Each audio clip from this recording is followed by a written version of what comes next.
ألف لام را تلك آيات الكتاب المبين إنا أنزلناه قرآنا عربيا لعلكم تعقلون نحن نقص عليك أحسن القصص بما أوحينا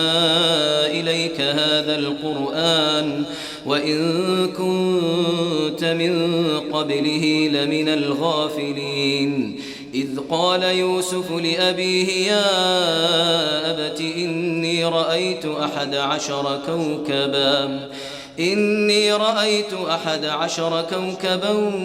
والشمس والقمر رأيتهم لي ساجدين قال يا بني لا تقصص رؤياك على إخوتك فيكيدوا لك كيدا إن الشيطان للإنسان عدو مبين وكذلك يجتبيك ربك ويعلمك من تأويل الأحاديث ويتم نعمته عليك وعلى آل يعقوب كما أتمها على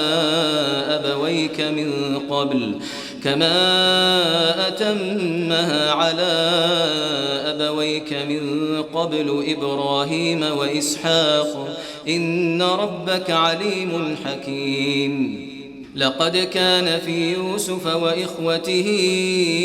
آيات للسائلين إذ قالوا ليوسف وأخوه أحب إلى أبينا منا ونحن عصبة إن أبانا لفي ضلال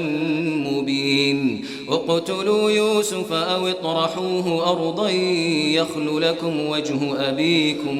يخل لكم وجه أبيكم وتكونوا من بعده قوما صالحين قال قائل منهم لا تقتلوا يوسف وألقوه في غيابة الجب يلتقطه بعض السيارة إن كنتم فاعلين قالوا يا أبانا ما لك لا تأمنا على يوسف وإنا له لناصحون أرسله معنا غدا يرتع ويلعب وإنا له لحافظون قال إني ليحزنني أن تذهبوا به وأخاف أن يأكله الذئب وأنتم عنه غافلون قالوا لئن أكله الذئب ونحن عصبة إنا إذا لخاسرون فلما ذهبوا به وأجمعوا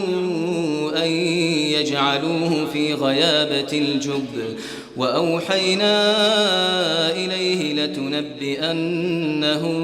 بأمرهم هذا وهم لا يشعرون وجاءوا أباهم عشاء يبكون قالوا يا أبانا إنا ذهبنا نستبق وتركنا يوسف عند متاعنا فأكله الذئب وما أنت بمؤمن لنا ولو كنا صادقين وجاءوا على قميصه بدم كذب قال بل سولت لكم أنفسكم أمرا فصبر جميل والله المستعان على ما تصفون وجاءت سيارة فأرسلوا واردهم فأدلى دلوه قال يا بشرى هذا غلام وأسروه بضاعة والله عليم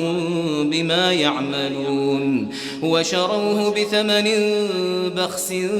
دراهم معدودة وكانوا فيه من الزاهدين وقال الذي اشتراه من مصر لامرأته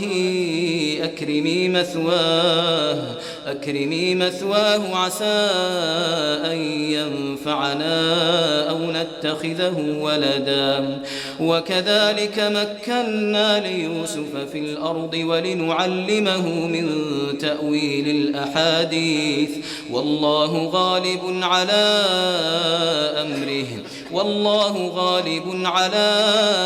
أمره ولكن أكثر الناس لا يعلمون ولما بلغ أشده آتيناه حكما وعلما وكذلك نجزي المحسنين وراودته التي هو في بيتها عن نفسه وغلقت الأبواب وقالت هيت لك قال معاذ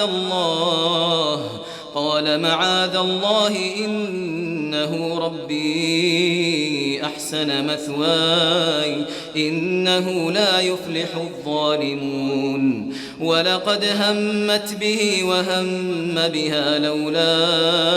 أن رأى برهان ربه كذلك لنصرف عنه السوء والفحشاء إنه من عبادنا المخلصين واستبق الباب وقدت قميصه من دبر وألف يا سيدها لدى الباب قالت ما جزاء من أراد بأهلك سوءا إلا أن يسجن أو عذاب أليم قال هي راودتني عن نفسي وشهد شاهد من أهلها إن كان قميصه قد من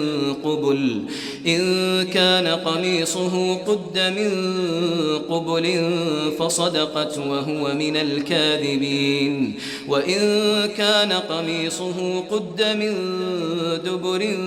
فكذبت وهو من الصادقين فلما رأى قميصه قد من دبر قال إنه من كيدكن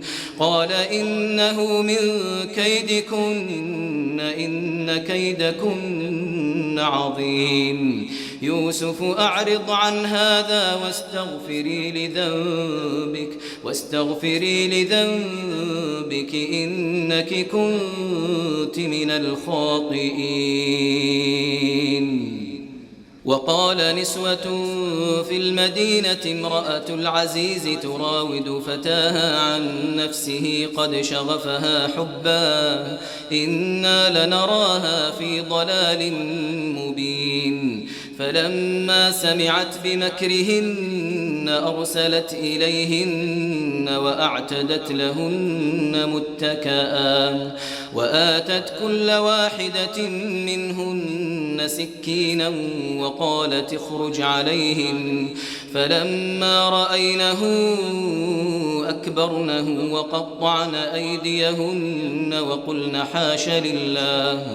وقلن حاش لله ما هذا بشرا إن هذا إلا ملك كريم قالت فذلكن الذي لمتنني فيه ولقد راودته عن نفسه فاستعصم ولئن لم يفعل ما آمره ليسجنن وليكون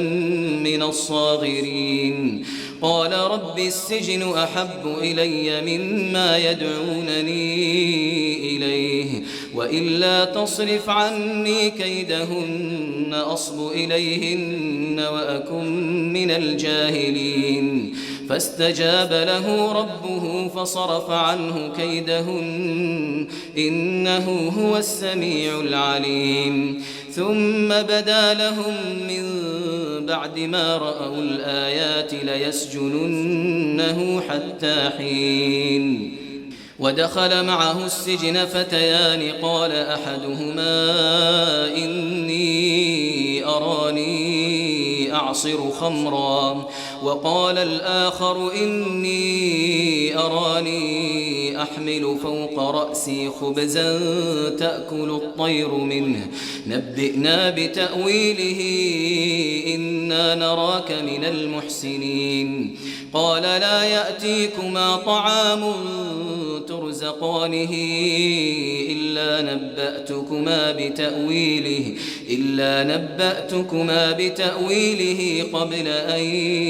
يأتيكما ذلكما مما علمني ربي إني تركت ملة قوم لا يؤمنون بالله وهم بالآخرة هم كافرون واتبعت ملة آبائي إبراهيم وإسحاق ويعقوب ما كان لنا أن نشرك بالله من شيء ذلك من فضل الله علينا وعلى الناس ولكن أكثر الناس لا يشكرون يا صاحبي السجن أأرباب متفرقون خير أم الله الواحد القهار ما تعبدون من دونه إلا أسماء سميتموها أنتم وآباؤكم ما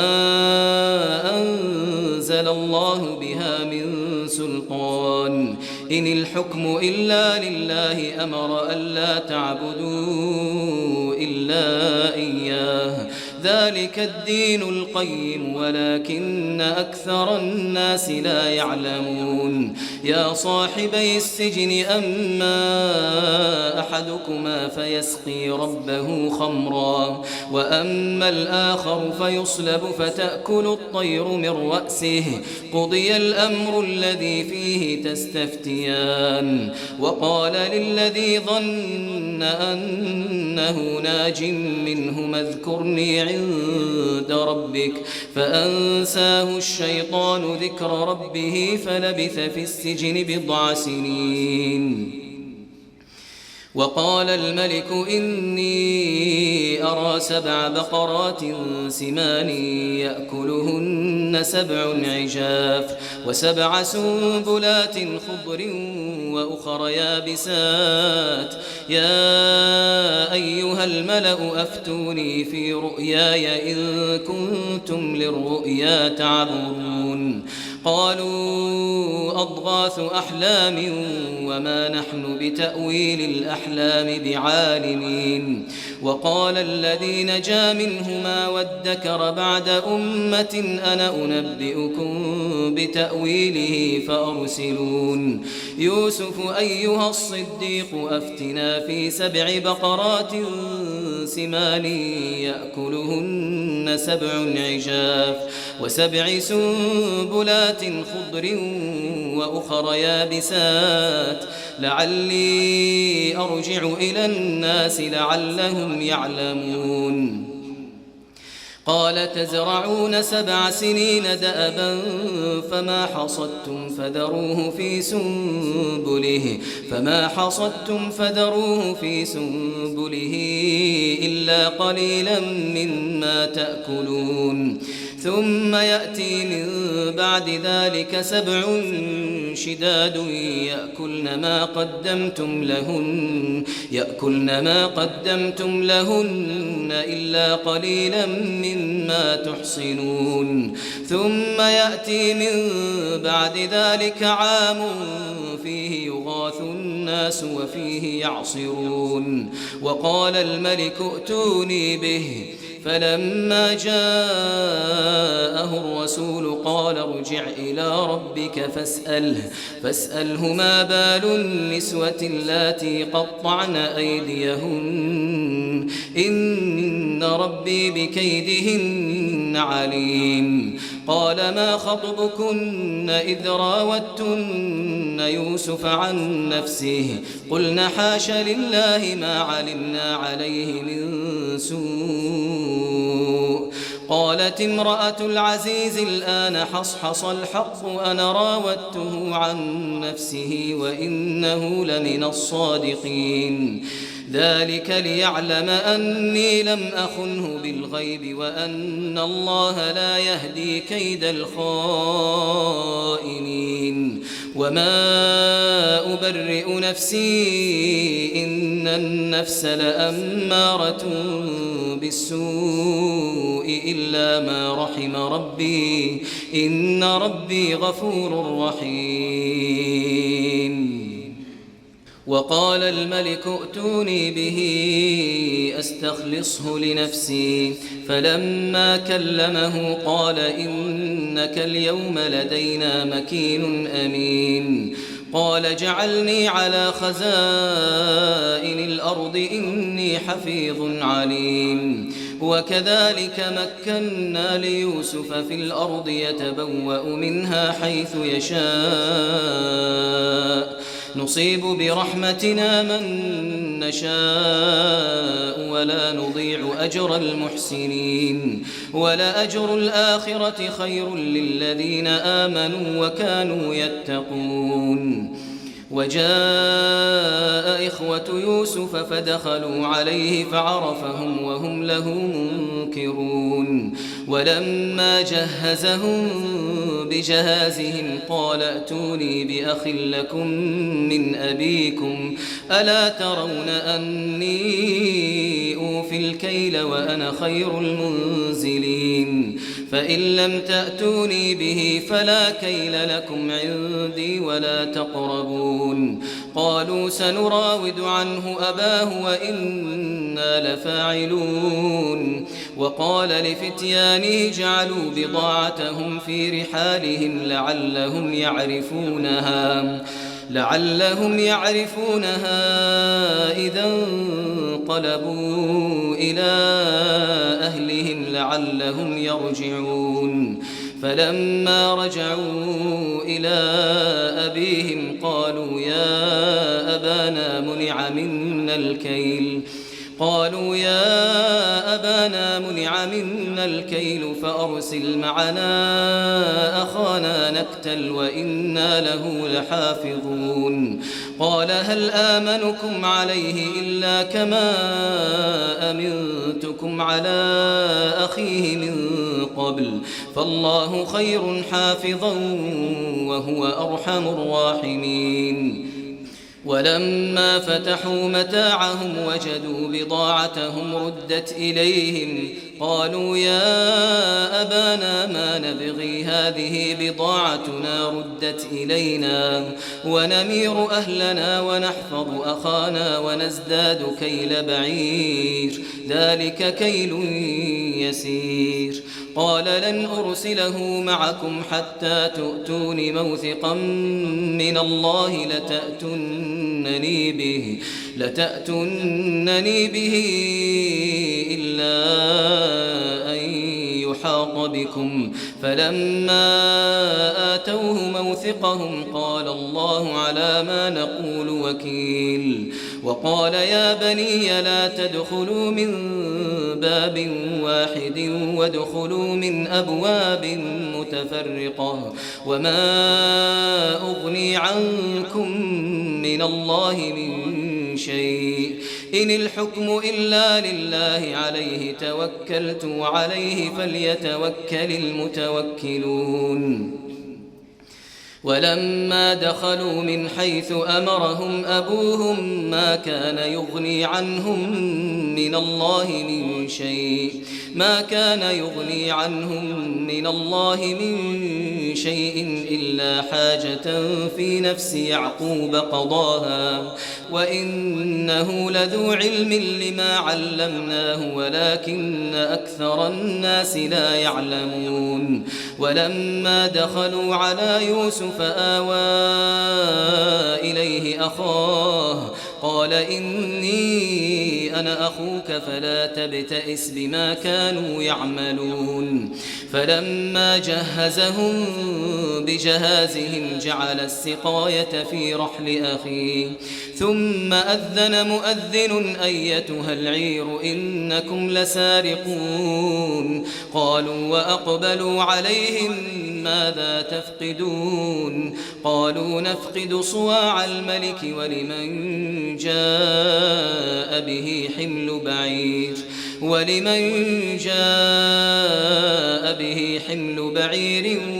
وأنا به زعيم قالوا تالله لقد علمتم ما جئنا لنفسد في الأرض وما كنا سارقين قالوا فما جزاؤه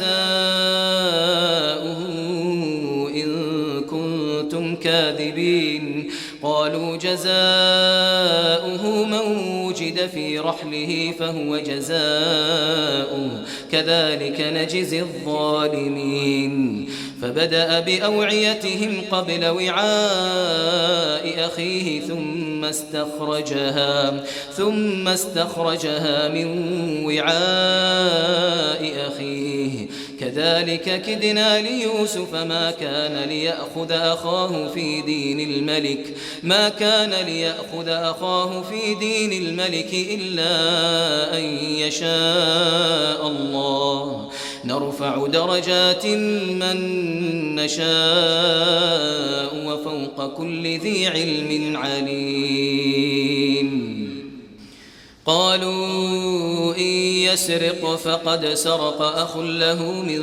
قبل فأسرها يوسف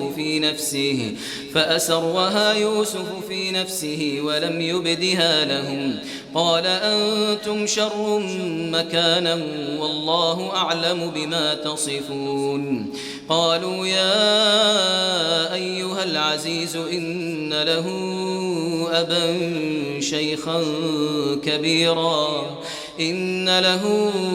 أبا شيخا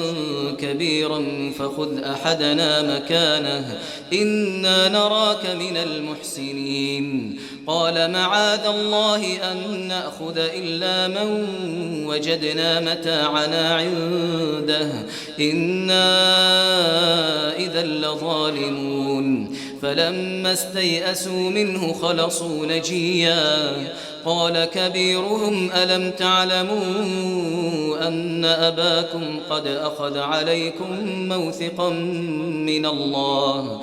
أن أباكم قد أخذ عليكم موثقا من الله ومن قبل ما فرطتم في يوسف فلن أبرح الأرض حتى يأذن لي أبي أو يحكم الله لي وهو خير الحاكمين ارجعوا إلى أبيكم فقولوا يا أبانا إن ابنك سرق وما شهدنا إلا بما علمنا وما كنا للغيب حافظين واسأل القرية التي كنا فيها والعير التي أقبلنا فيها وإنا لصادقون قال بل سولت لكم أنفسكم أمرا فصبر جميل عسى الله أن يأتيني بهم جميعا إنه هو العليم الحكيم وتولى عنهم وقال يا أسفا على يوسف وابيضت عيناه من الحزن فهو كظيم قالوا تالله تفتأ تذكر يوسف حتى تكون حرضا أو تكون من الهالكين قال إنما أشكو بثي وحزني إلى الله وأعلم من الله ما لا تعلمون يا بني يذهبوا فتحسسوا من يوسف وأخيه ولا تيأسوا من روح الله إنه لا ييأس من روح الله إلا القوم الكافرون فلما دخلوا عليه قالوا يا أيها العزيز مسنا وأهلنا الضر وجئنا ببضاعة مزجاة فأوف لنا الكيل وتصدق علينا إن الله يجزي المتصدقين قال هل علمتم ما فعلتم بيوسف وأخيه إذ أنتم جاهلون قالوا أئنك لأنت يوسف قال أنا يوسف وهذا أخي قد من الله علينا إنه من يتق ويصبر فإن الله لا يضيع أجر المحسنين قالوا تالله لقد آثرك الله علينا وإن كنا لخاطئين قال لا تثريب عليكم اليوم يغفر الله لكم وهو أرحم الراحمين اذهبوا بقميصي هذا فألقوه على وجه أبي يأت بصيرا وأتوني بأهلكم أجمعين ولما فصلت العير قال أبوهم إني لأجد ريح يوسف لولا أن تفندون قالوا تالله إنك لفي ضلالك القديم فلما أن جاء البشير ألقاه على وجهه فارتد بصيرا قال ألم أقل لكم إني أعلم من الله ما لا تعلمون قالوا يا أبانا استغفر لنا ذنوبنا إنا كنا خاطئين قال سوف أستغفر لكم ربي إنه هو الغفور الرحيم فلما دخلوا على يوسف آوى إليه أبويه وقال ادخلوا مصر إن شاء الله آمنين ورفع أبويه على العرش وخروا له سجدا وقال يا أبت هذا تأويل رؤياي من قبل قد جعلها ربي حقا وقد أحسن بي إذ أخرجني من السجن وجاء بكم من البدو من بعد أن نزغ الشيطان بيني وبين إخوتي إن ربي لطيف لما يشاء إنه هو العليم الحكيم رب قد آتيتني من الملك وعلمتني من تأويل الأحاديث فاطر السماوات والأرض أنت ولي في الدنيا والآخرة توفني مسلما وألحقني بالصالحين ذلك من أنباء الغيب نوحيه إليك وما كنت لديهم إذ أجمعوا أمرهم وهم يمكرون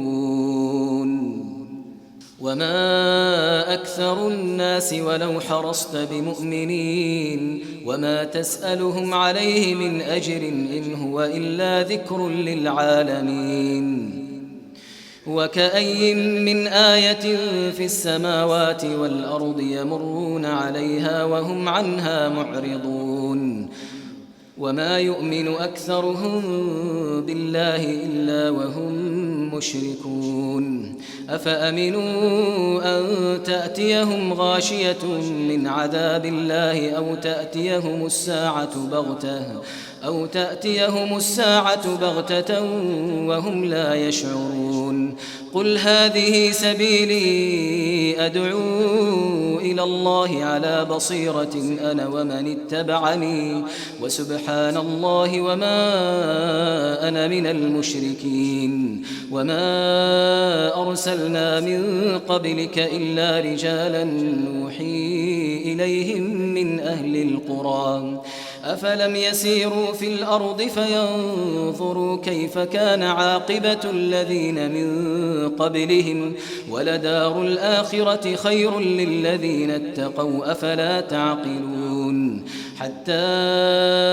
إذا استيأس الرسل وظنوا أنهم قد كذبوا جاءهم نصرنا فنجي من نشاء ولا يرد بأسنا عن القوم المجرمين. لقد كان في قصصهم عبرة لأولي الألباب ما كان حديثا يفترى ولكن تصديق الذي بين يديه وتفصيل كل شيء